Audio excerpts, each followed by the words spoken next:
I was telling her about something I wanted to make happen, and she reminded me that there's a scripture somewhere, and somebody emailed it to me today, I'm sure, where the Bible reminds us not to be anxious for anything.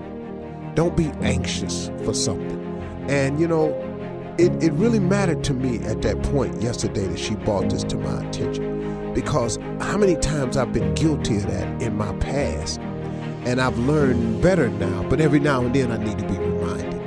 And I think what she was saying to me was, I've gotten to a point in my life, and we all should get to a point where, you've heard old people say this: if you're gonna pray about something, then don't worry about it, and if you're gonna worry about it, don't pray about it.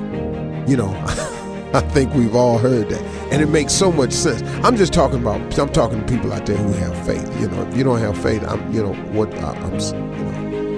it's a major component that's missing in your life, and you need to find out what that is, because, man, you can save yourself a lot of misery. Enough of that. Back to this. Be anxious for nothing. If you're going to trust in God, then do that.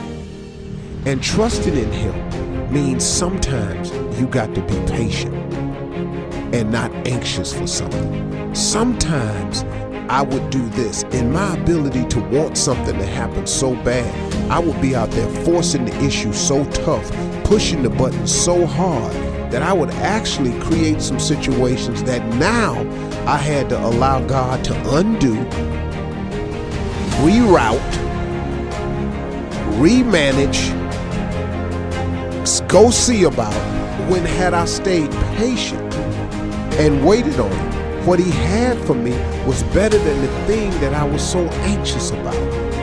Because the one thing she pointed out to me last night, I want to share this with you: God has never been too late. You don't know the plan He has. You don't really always know His will. You definitely don't know His route, His way of doing anything. So He's always on time. He's always been there on time for me. He's always been there on time for you. How many times have you thought it was over only to find out it's really just begun? How many times have people wrote you off? There are those of you who have lost jobs, but you are still maintaining. But man, God has already began the turnaround process for many of us. Some of us lost jobs and now have better jobs. Some of us lost jobs and now has forced us to rekindle that dream and that vision for a business we had. And sometimes the mishap is the thing you need to make something good happen. See, a lot of times we get so comfortable in our life where we just we get complacent. We just settle in, and when this is it and this is what I'm doing. But in actuality, God has a tremendous amount of abundance for you. He has an amazing amount of things. He has all these boxes packaged up with your name on them that He's willing to ship if you would just align yourself with some of His will so you can get some of these things. How many times have you thought it was over and it didn't really go over? How many times have you thought, well, this is it, and it wasn't it at all? Well, how many times have you thought, well, it don't look like this gonna work out, and it didn't work out, but then something better came along?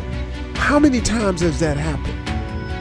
You've got to realize this, man. I was talking to a family who had got displaced from the Katrina thing that happened down there in New Orleans. And man, when they said, yeah, we got displaced from Katrina, and I braced myself because, oh, woe is me, here comes this story. I gotta hear this, and I gotta be encouraged and think of something. It was totally different. They totally blew me away. Man, the brother said, man, it's actually the best thing that ever happened to my family. And he said, yeah, man. He said, because what happened was, he said, I got settled in.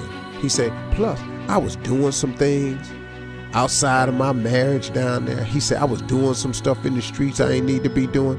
He said, man, it all got washed away. We thought our life would never be the same. But he said, man, my life ain't need to be the same. He said, man, now we live up here in Texas. We got a house. Don't know nobody. He said, I ain't got nobody I know to get into trouble with. He said, man, I done rediscovered my wife, how beautiful she really is, how much my family really was counting on me.